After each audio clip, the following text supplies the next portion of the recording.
The phenomenon is so widespread that some companies even offer to help people vanish.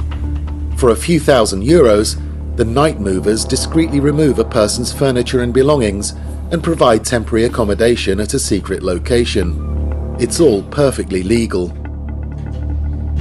Every year, thousands of people plan their own disappearance so they can start a new life.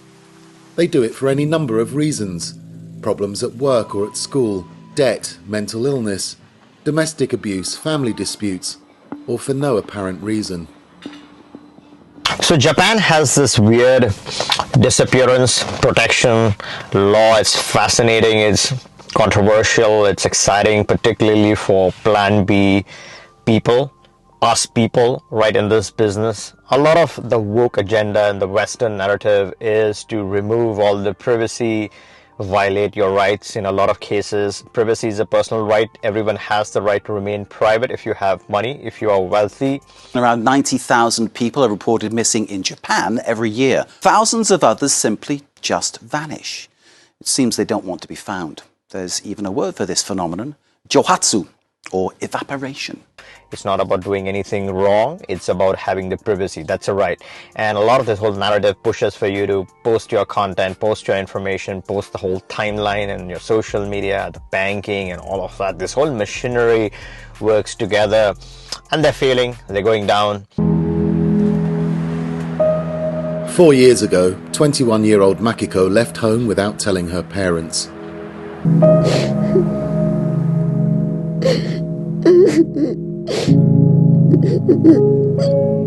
She even left her keys hanging from a windowsill. Biggest classic hit was trying to involve the manly beer brand Bud Light, not manly anymore, at least for me. And they tried to use a transgender to push their narrative, so that flopped, right? Their stocks are plummeting. This great brand's falling victim to woke virtue signalling is growing longer by the day. Sky News All-Stars reflect on the victims of woke ideology. The most high-profile fall from grace has been Bud Light, where transgender influencer Dylan Mulvaney destroyed the market share of the iconic beer brand.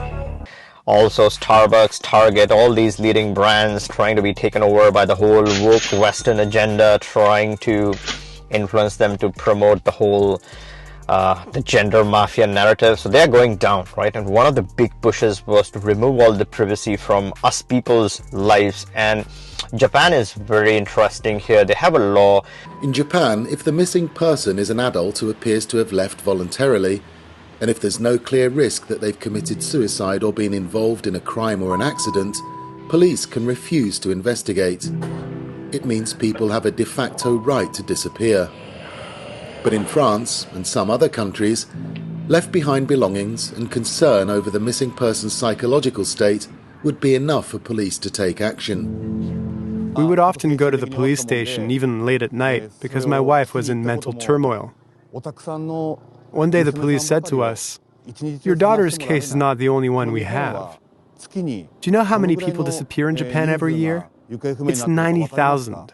Which means, let's say a person from a family, if they disappear, then they have the right to disappear, they have the right to remain private. Now this is very applicable in the Japanese society, right? For a Japanese citizen, this law is applicable. But if you are a person, right, a Plan B seeker who is on the Japanese soil, now remember, a lot of people, apart from being crazy about the whole Russian access, Russian passport, dipped a bit in these days, but people are also very fascinated as well, always very crazy about the whole Japanese access. They want access to Japan. Why did they want access to Japan? Maybe not for this reason, maybe for other purposes. Jake Adelstein is an investigative journalist who's lived in Tokyo for more than 30 years. As part of his research, he's come across manuals that explain the basics in how to disappear. This is the Bible of disappearing. This will tell you all the things you need to do, not only to vanish, but to make sure that no one finds you, including the letter that you should write and leave behind, just to tell people that I'm fine, I'm I'm not hurt, I'm not in trouble, I just decided that I'm sick of this life and I need to go somewhere else. I will come back someday. That's important, because if you write, I will come back someday, the police are not going to open a missing persons investigation. But let's say you have a residency permit, or let's say you have a citizenship which gives you access to Japan. You are officially on a Japanese soil, and to remind you, there's nothing wrong that you should do with this feature. This is an advantage if you're not doing wrong stuff. If you do stuff incorrectly, if you, let's say, commit a crime and you want to be private, then be rest assured the laws are very strict. Once you're behind the bars, you may never come out, right? If depending upon the kind of stuff, the wrong stuff that you do. So the point over here is not to discuss this from doing anything wrong or illegal. Stay away from anything against the law. But let's say you're someone who likes the secrecy, the privacy, the private life, and you have access to the Japanese territory, or you are on Japanese soil, and you exercise your right to disappear, right? Go private. Then obviously the police have instructions. They're not going to participate because they're going to respect your rights. So this is a very fascinating development. I'll be talking more about this or discussing this maybe as part of the advanced polls and chats. That's a dedicated community to discussing more advanced topics. Now, if you are a frequenter like this channel, then that's something that you can consider. And if you aren't subscribed, at least go ahead and subscribe to this channel so you're constantly updated on tips and tricks and breaking news, my analysis, and a whole lot more. Now, if you like this video, give me a thumbs up. At any point in time you're interested in setting a combination, a plan B combination, starting a residency in any part of the world.